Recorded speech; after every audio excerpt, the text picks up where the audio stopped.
My family messaged, "We need distance from you. Please stop contacting us." Completely. My uncle helped them move out. I just answered, "Of course. I'll stop my direct deposits first thing." By midnight, the family. Can you imagine getting a text message that shatters your entire world? A cold, brutal message from your own family, telling you they never want to hear from you again, all because you finally dared to stand up to years of their lies and financial betrayal? That was my Tuesday morning. Hi, I'm Susanna, and for as long as I can remember, I've been the financial backbone of my family. I mean, ever since I landed my first consulting job, it was just expected. For years, I quietly paid their bills, funded their dreams, and conveniently ignored the painfully one-sided nature of our relationship. Then came that text. It was a Tuesday morning, 9:17 a.m. The words were cold, cutting, absolute. "We need space from you. Please don't reach out anymore at all." My fingers trembled so violently I almost dropped my phone.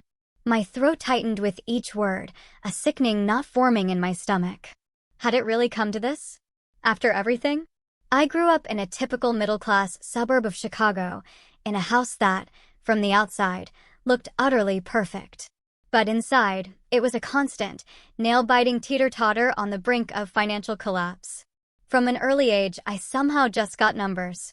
I'd organize my measly allowance into neat little categories while other kids blew theirs on candy and toys without a second thought. This wasn't just a quirk, you know? It was pure survival. By the time I was 12, I understood our family budget better than my own parents did. My dad, Paul, cycled through business ventures like he was changing socks. There was the landscaping company that predictably folded in winter, a restaurant supply store that couldn't compete with the big chains, a consulting firm with exactly 0 clients. Each failure, each heartbreaking collapse drained our savings dry. But it never, ever dented his optimism for the next big thing. "This one will be different, Susie Q," he'd say, ruffling my hair, completely oblivious to the panic rising in my chest as I worried about the towering stack of bills on the kitchen counter. My mom, Donna, dealt with our financial instability by simply pretending it didn't exist. She bought name-brand everything, hosted lavish dinner parties we absolutely couldn't afford, and maintained memberships at these exclusive clubs. She'd rub elbows with women whose husbands actually made the money my dad just pretended to. Appearances matter, she'd purr, sliding another maxed-out credit card bill into that special drawer where she swore no one would ever find it. Meanwhile, my 3 younger siblings lived in this perfect little bubble our parents had carefully crafted. James, just 2 years younger than me, grew up genuinely believing money magically appeared. He played sports, had all the latest gaming systems, and never, not once, held a summer job. Amanda, for years my junior, inherited my mother's taste for luxury, but none of the underlying shame about debt. She demanded expensive dance lessons, designer clothes, and extravagant camps, throwing epic tantrums if she was ever told no. And Tyler, the baby, 6 years younger, was arguably the most spoiled of all. His gaming addiction started early, with my parents buying whatever system or game would just keep him quiet while they frantically tried to deal with their crumbling finances. I took a different path entirely. At 16, I worked after school at the local grocery store. During college at the University of Illinois, I juggled 3 part-time jobs while somehow maintaining a 3.9 GPA in finance. No spring break trips, no sorority, no typical college experience for me. Just work, study, and those dread-inducing calls from home when another bill came due. My first job after graduation at Anderson Financial Consulting felt like winning the lottery. A starting salary of $70,000. Within a month, my student loans were gone. Within 2, I started helping out at home. First, it was just catching up the mortgage when my parents fell 3 months behind. Then, paying for James's car insurance after his accident. Then, funding Amanda's influencer career startup costs. Then, covering Tyler's community college tuition, which, of course, he promptly wasted by dropping out. The pattern was glaringly clear, but I just kept ignoring it. Phone calls from my family always started with superficial small talk, but inevitably, they'd lead to money. My mother's tactics were the most sophisticated. She'd build up to her financial requests with these subtle, insidious guilt trips. Your father's blood pressure is through the roof with these bills, she'd sigh dramatically. Or, we're so proud of you, making all that money in the big city. Remember where you came from, though. My father took a different approach. His pride made direct asks impossible. Instead, he just mentioned problems that only money could solve. The heating system is making that noise again. Probably nothing, but the repair guy wants $2,000 just to look at it. Crazy world we live in, right? James? He never developed such subtlety. His calls were purely transactional and always urgent. Sis, I'm in a bind. Need $1,500 by Friday, or they'll repossess the car. You know I'm good for it once this job interview pans out. Amanda's requests came wrapped in promises of future fame. Just $3,000 for this influencer marketing course, and then the sponsorships will roll in. I'll pay you back double. Tyler rarely called at all, preferring our parents to make his requests. When he did reach out, it was usually late at night, after gaming for hours. My rent's due tomorrow. Landlord's being a jerk about it. Can you transfer $2,000? I'll get a job next month. Promise? The only voice of reason in our entire family was Uncle Rick, my father's older brother. He saw right through the charade and pulled me aside at Thanksgiving 3 years ago. They're using you, Susanna, he said, his voice low, almost a whisper, as we stood in the garage, away from the festive chaos. You know that, right? I nodded, but still, I defended them. They're family. They'd do the same for me. Uncle Rick's eyebrows rose, a silent, knowing challenge. Would they, though? When's the last time any of them asked about your life without wanting something? I couldn't answer. That silence, you guys, it spoke volumes. But still, I continued the pattern. Transferring money, paying bills, financing their endless dreams. All while mine sat on hold. My apartment remained small and functional while I paid for my parents' roof repairs. My car was practical and aging while I made James's luxury car payments. My vacations were weekends in nearby states while I funded Amanda's Instagram-worthy trips to Bali and Greece. Somewhere deep down, I knew Uncle Rick was right. But admitting it? That meant facing a truly painful truth. Perhaps my family's love was conditional, based on what I could provide rather than who I was. So, I just kept giving, hoping that eventually, when I really needed them, they would be there for me, too. Last year, the financial demands began to intensify. What had been occasional requests became near weekly emergencies, each one seemingly more urgent than the last. In February, James called me at work, his voice tight with panic. They're taking my car, Susanna, right now. There's a guy with a tow truck outside my apartment. I could actually hear the rumble of a diesel engine in the background, validating his story. James, we talked about this. You promised to make the payments after I covered the last 3 months. I know, he said quickly, but that job fell through and then I had some unexpected expenses. Those unexpected expenses, I later discovered through social media, included a lavish weekend in Vegas with his buddies. Nevertheless, I transferred $4,000 to his account while still on the phone. The tow truck left. 2 days later, James posted photos of himself with a brand new gaming system. March brought Amanda's latest business venture.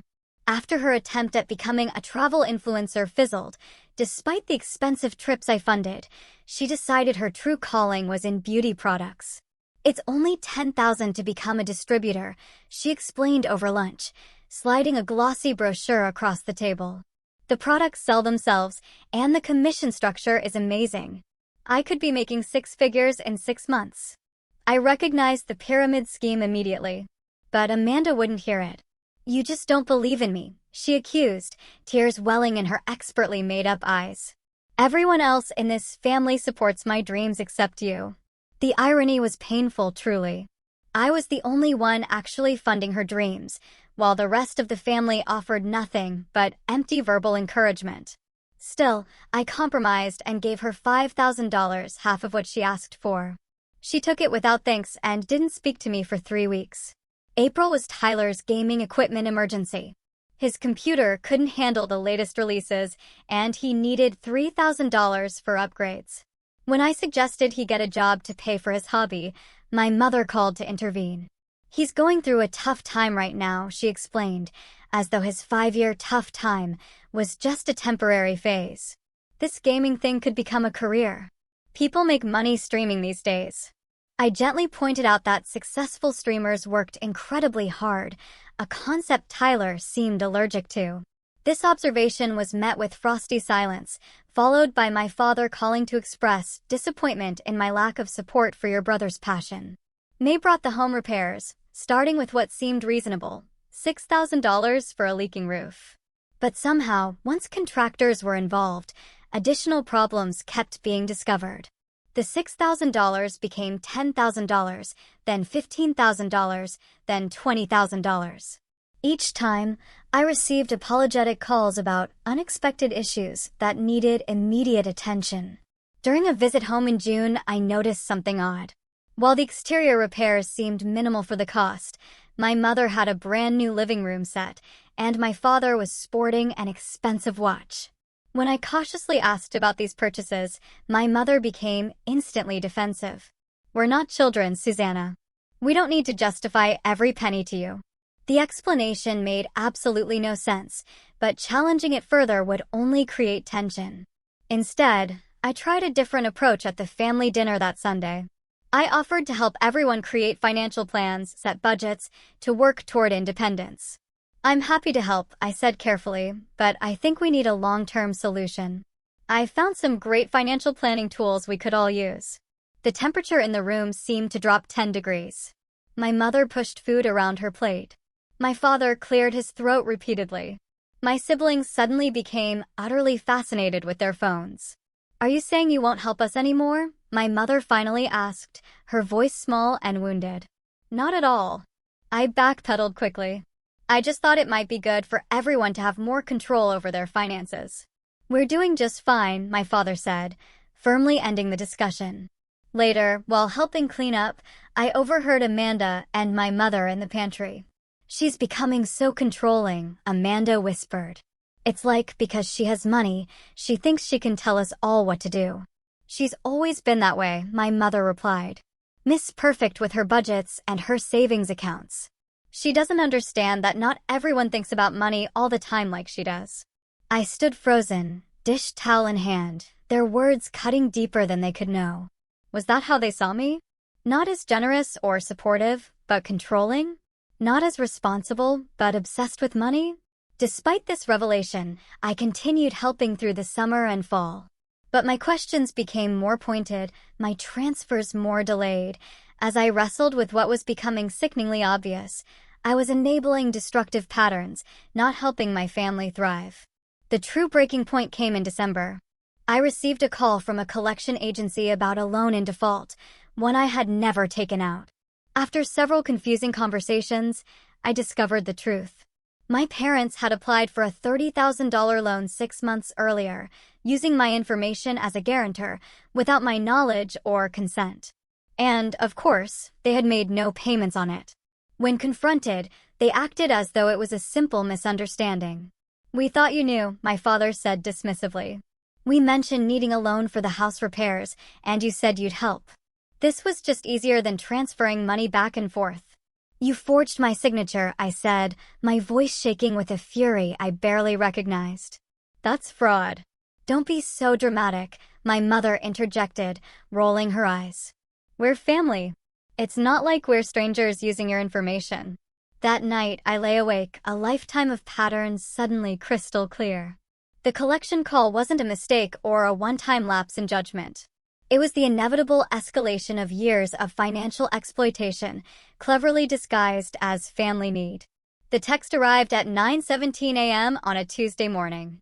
I was in my office, preparing for a client meeting, when my phone buzzed with a notification from our family group chat, a space typically used for sharing holiday plans or occasional memes.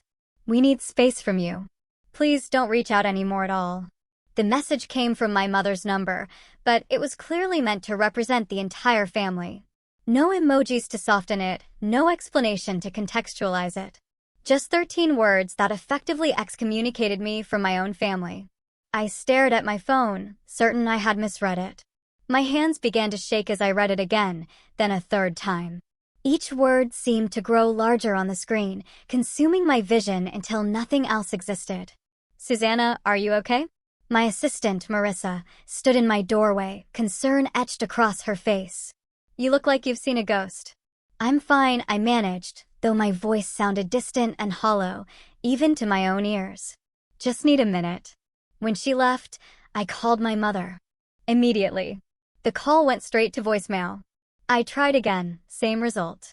Next, I called my father. Voicemail. James? Voicemail. Amanda? Voicemail. Tyler didn't even have voicemail set up. It was as if they had coordinated a complete communication blackout. My heart raced, my palms sweated, and the room seemed to spin slightly. Was this about the loan confrontation? Had something happened I wasn't aware of? Was someone hurt or in trouble? The uncertainty was unbearable. Finally, I called Uncle Rick. He answered on the second ring. Susanna, he said, his voice gentle but troubled. I was about to call you. What's going on? I just got a text telling me not to contact anyone in the family, and now no one will answer their phones. A heavy sigh came through the line. I'm at your parents' house right now. There was a family meeting last night that neither of us was invited to. A family meeting about what? About you, primarily. Uncle Rick's voice was apologetic. After you confronted them about the loan, they're claiming you've become too controlling about money, that you're using financial support to manipulate everyone. The accusation hit me like a physical blow. That's insane. They committed fraud using my information, and I'm the one manipulating them. I know, Uncle Rick soothed. It's completely backwards, but they've convinced themselves you've changed. That success has made you look down on them. Your mother was particularly upset about you offering financial counseling at dinner last month. She took it as an insult to her parenting. But the loan? I pressed. They're minimizing that completely, calling it a misunderstanding that you're blowing out of proportion to punish them. I sank into my chair, my legs suddenly unable to support my weight. So this text, this cutting me off completely, that's their response to me questioning one fraudulent loan after years of giving them money?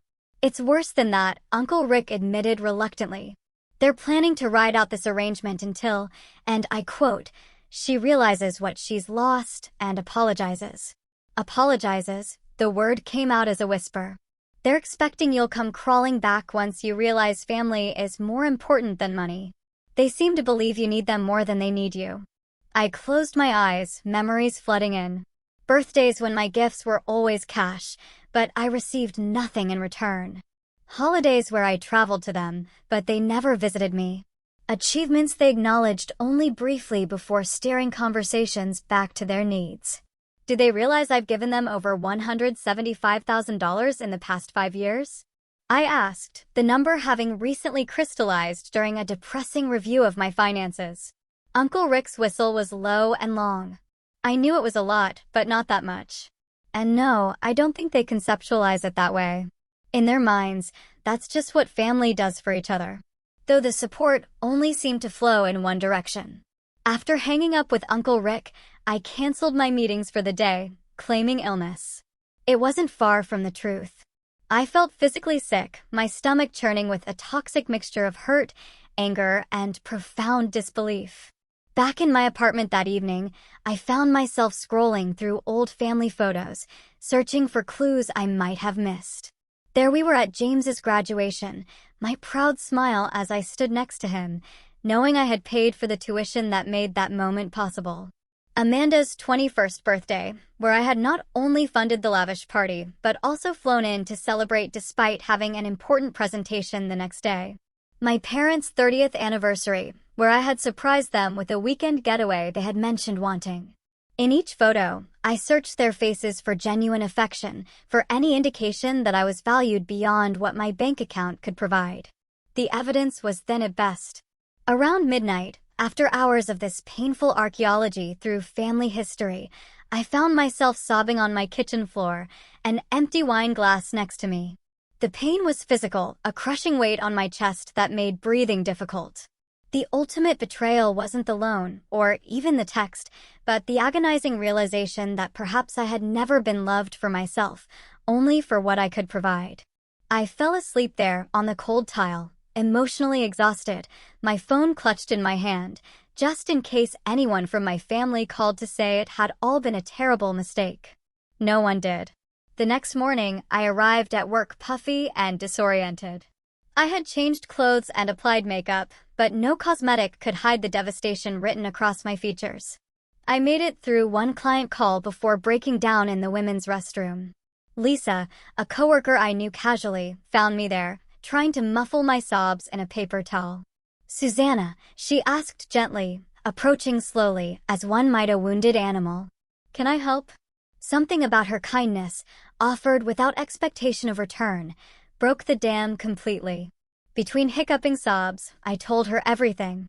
The years of financial support, the escalating demands, the fraudulent loan, and finally, the text cutting me off for having the audacity to question any of it. Lisa listened without interruption, her expression transitioning from sympathy to outrage on my behalf. When I finished, she took my hands in hers. "Susanna, I need you to hear something that might be hard to accept. What you're describing isn't normal family support. It's financial abuse." The term hit me like cold water. Abuse? That seemed extreme. They're not bad people. They just take advantage of your generosity, manipulate your emotions to extract money, cut you off when you set a reasonable boundary. Lisa shook her head firmly. "If this was a romantic partner treating you this way, would you hesitate to call it abuse?"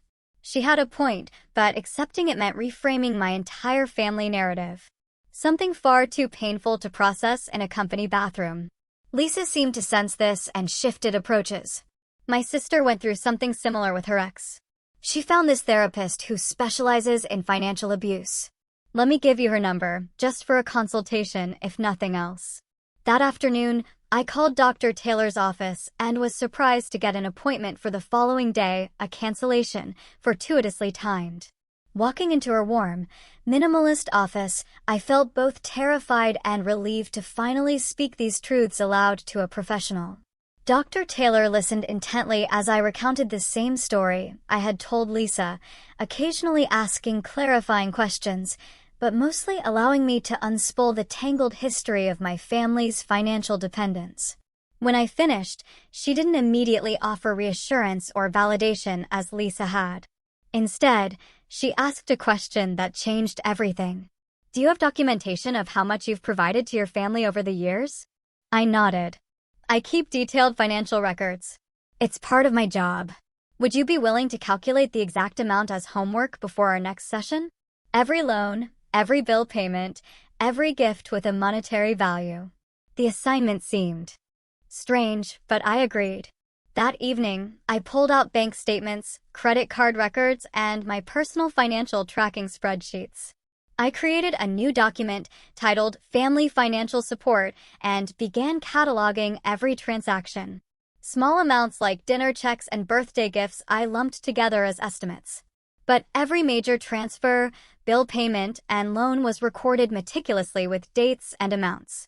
Hours later, I stared at the final figure in disbelief. Since graduating college 8 years ago, I had given my family over $178,642, nearly all of it labeled as loans that were never repaid. But the accounting exercise revealed something even more disturbing. I pulled up my current credit report and discovered 3 credit cards I didn't recognize. Further investigation confirmed my suspicions. My parents and James had opened cards in my name. The cards were still active, with balances totaling over $22,000. I dug deeper, checking all possible accounts connected to my Social Security number and credit, 2 cell phone plans for Tyler and Amanda, a furniture store credit line used for my parents' new living room set, a lease agreement for James's apartment that somehow listed me as a co-responsible party. By dawn, I had uncovered over $45,000 in fraudulent debt and financial obligations created without my knowledge or consent. This wasn't just a single loan. This was systematic identity theft, perpetrated by my own family. I called Uncle Rick. "Time zone differences be damned. They're still using my information," I said when he answered, my voice eerily calm, considering the circumstances. Credit cards, phone plans, lease agreements, all without my knowledge. Uncle Rick was silent for a long moment. I had no idea it went that far, he finally said. I knew about the loan, but not the rest. Did you know they had a family meeting to plan their next financial requests before I confronted them about the loan? Were they already planning what else they could get from me, even while using my identity to secure other funds? Uncle Rick's hesitation told me everything. James mentioned something about you helping with a business venture. And your parents were talking about a timeshare opportunity. A strange laugh escaped me, halfway between amusement and despair. They were planning to cut me off if I didn't agree, weren't they? This whole space thing was already their backup plan. I think so, Uncle Rick admitted. When you confronted them about the loan, they just accelerated the timeline. As the sun rose on a new day, something crystallized within me. This wasn't love. This wasn't family. This was exploitation, pure and simple. And with that clarity came a resolve I had never felt before. I need to protect myself, I said, more to myself than to Uncle Rick. What are you going to do? I thought of the credit cards still being used, the automatic deposits still flowing into their accounts, the financial hemorrhaging that had been draining me for years. Whatever it takes. My first call that morning wasn't to my family, but to Diane Harrison, the financial advisor who had helped me establish my retirement accounts years earlier. I explained the situation as clinically as possible, my newfound clarity allowing me to speak without breaking down. This is more common than you might think, Diane said, her voice carrying the weight of experience. But you've caught it before it completely destroyed your financial future, which puts you ahead of many people in similar situations. She helped me create a comprehensive plan to disentangle my finances from my family's. First priority, stopping all automatic payments and transfers. Second, contacting credit bureaus to report fraudulent accounts. Third, securing all existing accounts with new passwords and security questions my family couldn't guess. Next, I called Robert Jensen, an attorney specializing in identity theft. Though he typically dealt with cases involving strangers rather than family members, he understood the complexity of my situation. Family identity theft is actually more damaging and more difficult to resolve than traditional cases, he explained. There's the financial component, but also the emotional betrayal, which often prevents victims from taking necessary legal action. I won't let emotions stop me from protecting myself, I assured him, though my voice wavered slightly. Good, because I need to be clear. What your family has done constitutes criminal fraud. You have every right to pursue charges. The thought of my parents or siblings facing criminal charges made my stomach turn, despite everything. Let's start with stopping the bleeding and securing my identity. I'll decide about charges later. Between Diane and Robert, I spent the day executing a detailed financial protection plan. By evening, I had 1. Canceled all automatic transfers to family members. 2. Frozen my credit at all 3 major bureaus. 3. Reported fraudulent accounts and begun dispute processes. 4. Changed all passwords, security questions, and contact information on legitimate accounts. 5. Documented all unauthorized accounts with dates, amounts, and available evidence. 6. Set up fraud alerts and identity monitoring services. 7. Drafted cease and desist letters regarding unauthorized use of my personal information. As I worked through these steps, my phone remained silent. No calls or texts from family members wondering why their financial lifelines had suddenly been cut. The silence confirmed what I already knew. They were waiting for me to crack first, to come begging for reconciliation. Around 8 that evening, I finally crafted my response to the family text. I considered lengthy explanations, emotional appeals, and detailed accountings of all I had done for them. In the end, I opted for simplicity. Of course. I'll cancel my direct deposits first thing. I hit send and felt a weight lift from my shoulders. 7 words that reclaimed my power and set boundaries that should have been established years ago. Within minutes, my phone exploded with notifications. My mother called 3 times in succession. My father texted asking what I meant exactly. James sent a string of messages about a misunderstanding. Amanda wanted to know if I was seriously being this petty.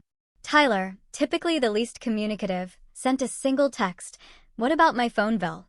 I silenced my phone and poured myself a glass of wine, savoring the quiet satisfaction of finally standing up for myself. When I checked my messages an hour later, Uncle Rick had sent a single text that made me smile for the first time in days. Proud of you. They're panicking. I called him back immediately. Are you still at their house? I was, he said, a note of amusement in his voice. But I left after your text landed. You should have seen their faces, Susanna. Your mother read it aloud and went white as a sheet. Your father started immediately calculating which bills would bounce first. Your siblings were all on their phones, checking account balances. Good, I said, surprised at how little guilt I felt. They needed a reality check. That's putting it mildly. Your mother tried to convince me to talk to you, to tell you that family comes first and money isn't everything. I laughed without humor. The irony is apparently lost on her completely. When I pointed out that they were the ones who cut you off first, she said that was different, and they just needed a break from your financial controlling behavior. When I asked how your behavior was controlling, but their expectations weren't, she asked me to leave. You didn't have to do that, Uncle Rick. Yes, I did. I packed up my overnight bag and told them I couldn't support how they were treating you. It was long overdue, honestly. I've watched this dynamic for years and said too little. His solidarity brought tears to my eyes, the first that day that weren't from pain. Thank you. Don't thank me. I should have said something sooner. But Susanna, be prepared. This is just the beginning of their reaction. Once they realize you're serious, things will escalate. He was right. Within 2 hours, the tone of messages shifted from confusion to anger. My father sent a lengthy text about family loyalty and how blood is thicker than water. My mother left a tearful voicemail, claiming they had only asked for space for my negativity, not for financial support to end. James began alternating between threats and pleas, while Amanda posted a vague social media message about toxic family members who only care about money. Through it all, I maintained my silence, each ignored message strengthening my resolve rather than weakening it. The family that had asked for no contact was suddenly desperate to reach me. The irony so thick it would have been comical under different circumstances. That night, I slept better than I had in years, waking to dozens more missed calls and messages. Among them was a text from Uncle Rick. They're planning to show up at your apartment tonight. Fair warning. I spent the day preparing for the confrontation, not by crafting arguments or gathering financial evidence, but by centering myself in my decision.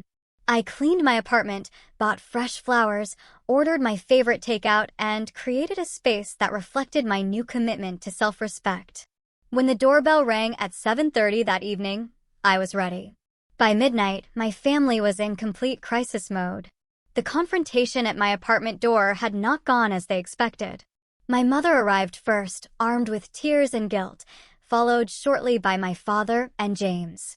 Amanda and Tyler apparently couldn't be bothered to make the trip, though they joined via speakerphone once the initial conversation turned hostile. I had allowed them into my living room but set immediate boundaries. I'll listen to what you have to say, but I won't be changing my mind about the financial support. My mother's tears dried up remarkably quickly when she realized emotional manipulation wouldn't work. This is about the loan, isn't it? We were going to pay you back. This is about 8 years of one-way financial support, unauthorized accounts in my name, and a family dynamic that values me only for what I can provide, I replied calmly. My father tried a different approach, appealing to my sense of duty. We raised you, put food on the table, kept a roof over your head. That's what families do for each other. Yes, parents are supposed to provide for their children. That's the commitment you made when you had me. I never made a commitment to support 4 adults indefinitely. James paced the room, the most visibly agitated. So, you're just cutting us off completely, just like that? What about my lease? What about the car payment due next week? Those are your responsibilities, James. You're 30 years old. It's time you learn to support yourself. The conversation devolved from there, cycling through every emotional manipulation tactic in their arsenal. My mother brought up childhood illnesses they had nursed me through. My father mentioned college application essays he had proofread. James reminded me of times he had picked me up from work when my car was in the shop, conveniently forgetting I had paid for those repairs. Amanda, via speakerphone, took a different approach. I thought you believed in me and my dreams. Was that all lies? I do believe you're capable of achieving your dreams, Amanda, but not while someone else funds your life. Real success comes from building something yourself. Tyler, typically quiet, finally spoke up. What am I supposed to do about my phone? It's going to get shut off. Get a job, Tyler. Like everyone else in the world. The back and forth lasted hours, with my family cycling through anger, bargaining, guilt, and threats. My father suggested they could take legal action since I had promised to help them financially. My mother hinted she would tell extended family members I had abandoned them. James bluntly stated he would default on the lease that fraudulently listed me as a co-signer, damaging my credit further. Through it all, I maintained my position with a calm I didn't know I possessed. When they finally left around 11:30, having secured no commitments from me, the true panic began. Uncle Rick called around 1 o'clock in the morning. They just had an emergency family meeting. I was still awake, too wired from the confrontation to sleep. Your father is realizing the mortgage payment is due in 3 days with no way to cover it. Your mother is worried about the minimum payments on those store credit cards. James discovered his car insurance lapsed because the automatic payment from your account didn't go through. I felt a twinge of worry, quickly suppressed. Those aren't my problems anymore. I know, and I agree. I'm just keeping you informed. They're making desperate plans. Your mother is calling her side of the family tomorrow to ask for loans. Your father is talking about selling his coin collection. James is looking at roommate listings online. Sounds like exactly what they should have been doing all along, I observed. The next few days brought the financial reality crashing down on each family member differently. Amanda's Instagram, once filled with brunches, shopping hauls, and tropical vacations, suddenly featured posts about simple pleasures and finding joy in everyday moments as her lifestyle rapidly contracted. James, faced with actual job hunting for the first time in years, discovered that his resume gaps and lack of experience made finding employment challenging. His social media updates shifted from party photos to complaints about unfair hiring practices and impossible job markets. Tyler's gaming streams abruptly ended when his high-speed internet was disconnected for non-payment. He was forced to move back home when his rent check bounced, leading to further strain in the already tense household. My parents faced the most significant adjustments. Their mortgage grace period ended, incurring late fees they couldn't afford. Credit card minimum payments were missed, resulting in penalty APRs that made their debt even more unmanageable. The carefully constructed facade of middle-class stability began crumbling visibly, with neighbors noticing the lawn going unmowed and repair projects abandoned mid-completion. Through Uncle Rick, I heard about these developments, but remained firm in my decision. He became my eyes and ears in the family, keeping me informed without pressuring me to re-engage. A week after my financial separation, my mother showed up at my apartment again, this time alone. Her appearance had changed dramatically in just 7 days. The designer clothes were replaced with simple jeans and a sweater. Her perfectly maintained hair showed roots, and her nails were bare of their usual professional manicure. 5 minutes, I said, allowing her in but remaining standing. Susanna, we're really struggling, she began, her voice lacking its usual theatrical quality. The mortgage is past due, and the bank is calling. Your father's blood pressure is through the roof. James might lose his apartment.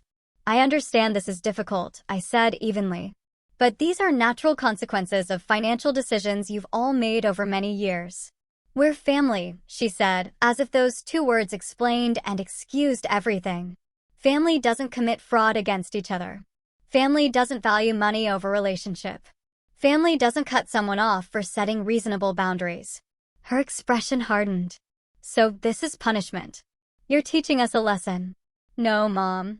I'm simply allowing you all to experience the reality most adults live with, financial responsibility for your own lives. She left shortly after, no resolution reached.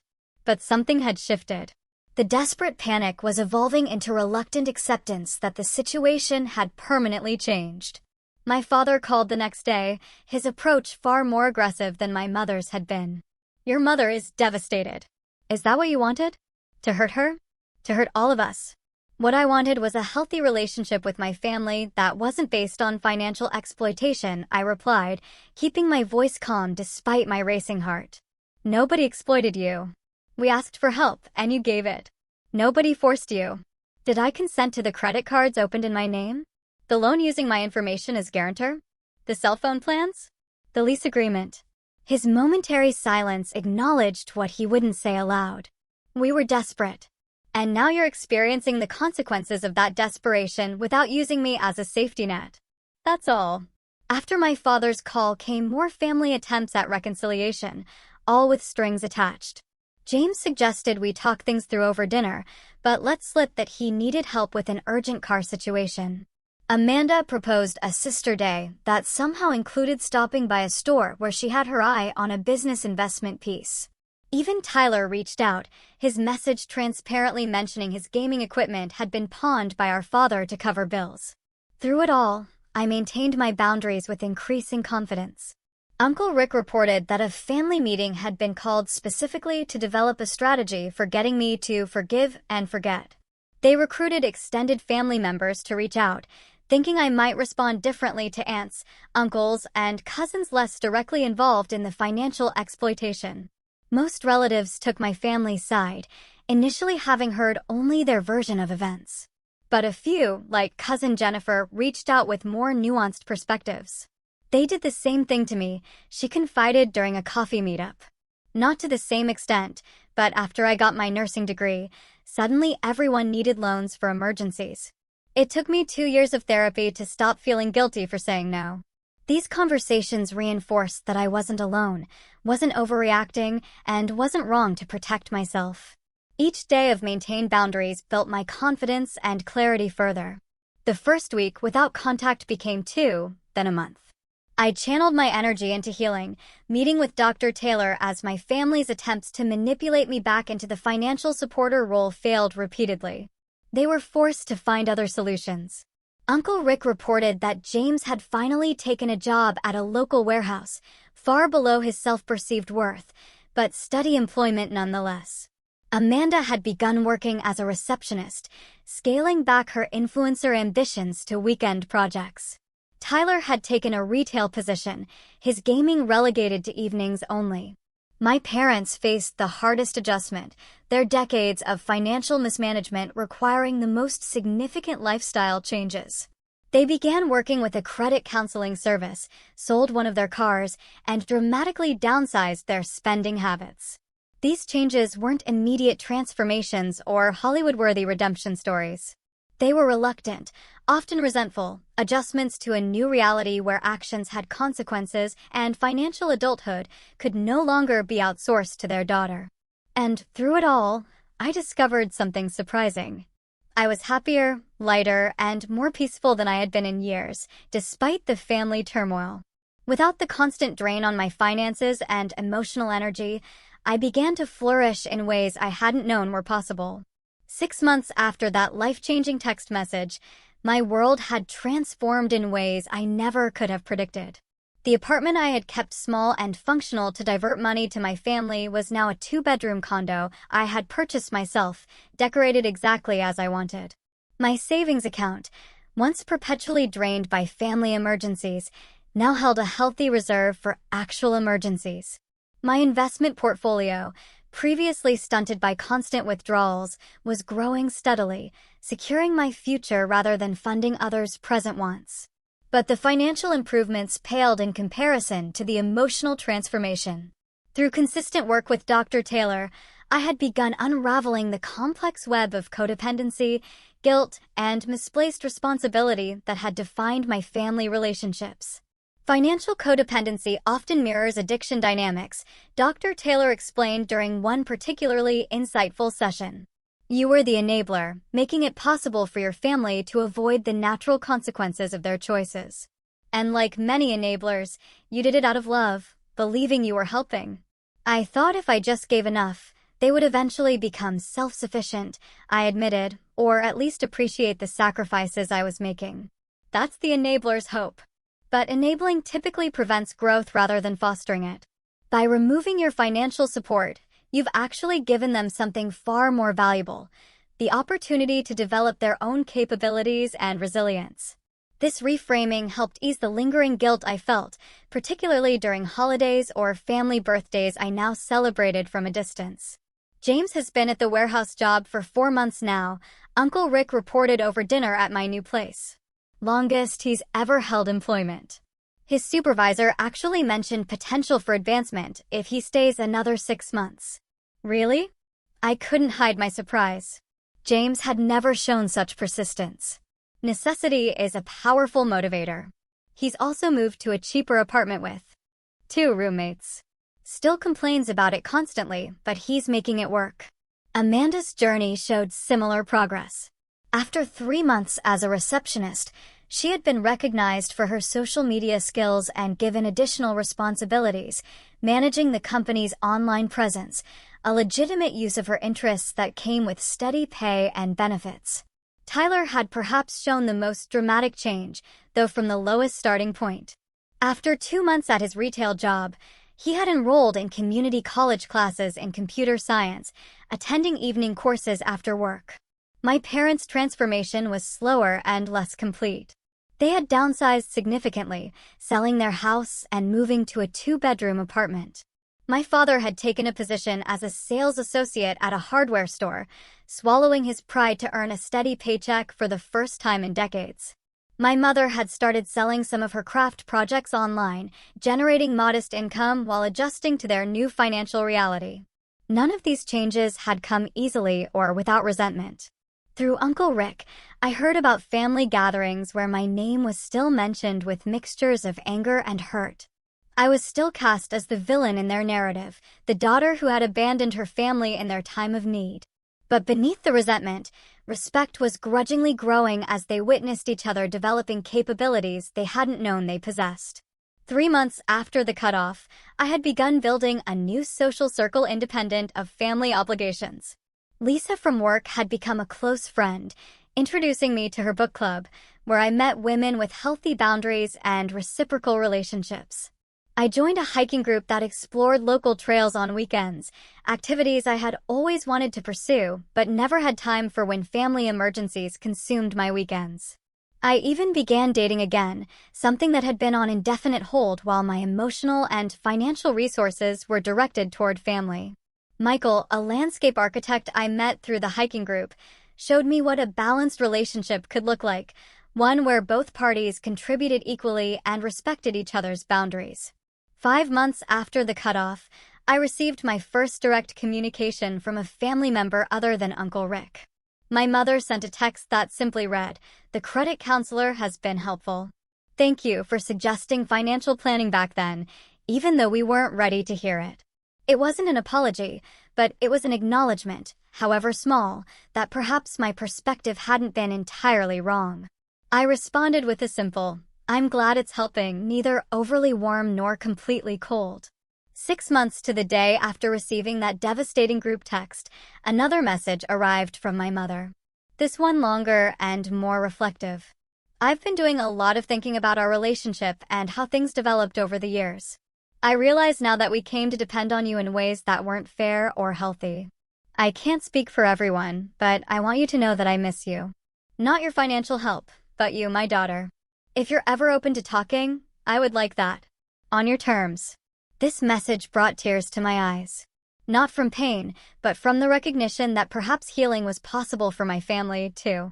Not immediate reconciliation, not a return to old patterns, but something new and potentially healthier. After discussing it with Dr. Taylor, I crafted a careful response, setting clear conditions for any potential rebuilding of our relationship. 1. Acknowledgement of the financial exploitation that had occurred.